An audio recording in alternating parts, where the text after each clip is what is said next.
Knives Out is a 2019 film directed by Rian Johnson. The story follows the mysterious circumstances surrounding the death of crime novelist Harlan Thrombey. Renowned detective Benoit Blanc is hired by someone unknown to investigate, but there is one thing he knows for sure.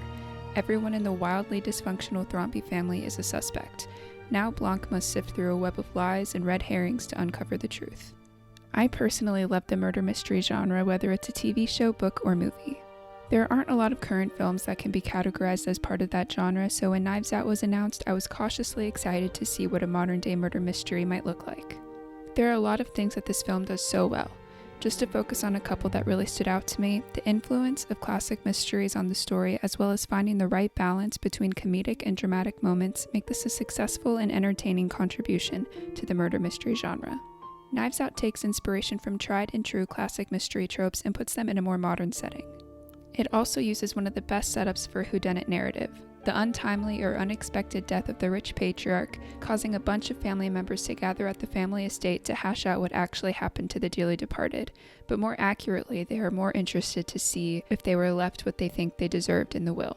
Even when the characters seem to be on the same side, they are underhandedly going against one another and trying to cast suspicion of any wrongdoing away from themselves. This makes the mystery really compelling and intriguing as a viewer, since we are never really sure which account of the events to trust. The detective Benoit Blanc even seems like a bit of a side character for a while at the start of the film, which I think is a really important and intentional detail. As an avid murder mystery reader and watcher, you come to learn that sometimes by the detective saying nothing, the person they are interrogating will reveal more than they intended to. It's pretty clear that the members of the Thrombey family love to talk, and by Blanc not hammering them with too many questions, he's able to draw out a more complete picture for the timeline of what happened the night Harlan died. He makes subtle suggestions to the rest of the family that Marta might be the one at fault, and it's ultimately their attempts to pin the blame on her that reveal all the secrets and lies they had been keeping from not only the police, but from each other as well. So many movies take themselves extremely seriously nowadays, and it was refreshing to have some really surprising and successful comedic moments in Knives Out as well. It was really out of left field to have the character of Marta throw up every time she told a lie, and I loved how it was used throughout the story in different ways and ultimately had a significant impact on the plot, whether it was a moment of comedic relief or as a way to reveal what information was fact and what was fiction.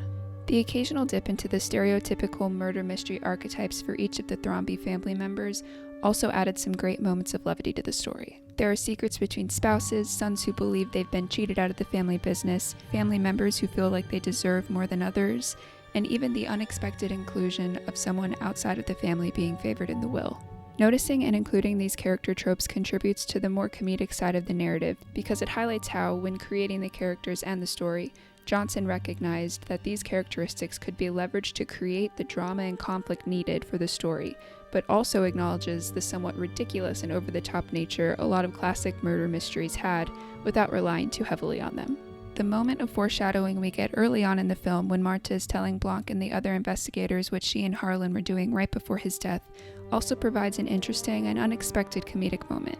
Harlan is discussing what he wishes he would have done differently in regard to each member of his family, and when speaking of ransom, he drops the line, "until you can't tell the difference between a stage prop and the real knife." Fast forward to the climax or end of the film when everything is revealed and Ransom is pegged as the killer.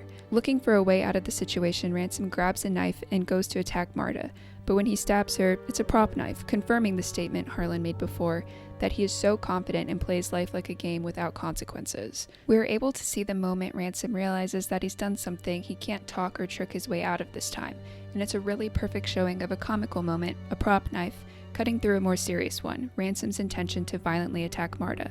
It also ties the story together extremely well and creates a really rounded and satisfactory ending for the story. There is no question in my mind that Knives Out is just a really well-constructed and awesome movie in general, but it's the inspiration and influence taken from classic murder mystery works, as well as the balance between dramatic and comedic moments, that heighten this film to be one of the recent best I've seen in its specific genre. With the news of more installments of Benoit Blanc investigations to come, I'm extremely excited to see where Rian Johnson takes this genre next.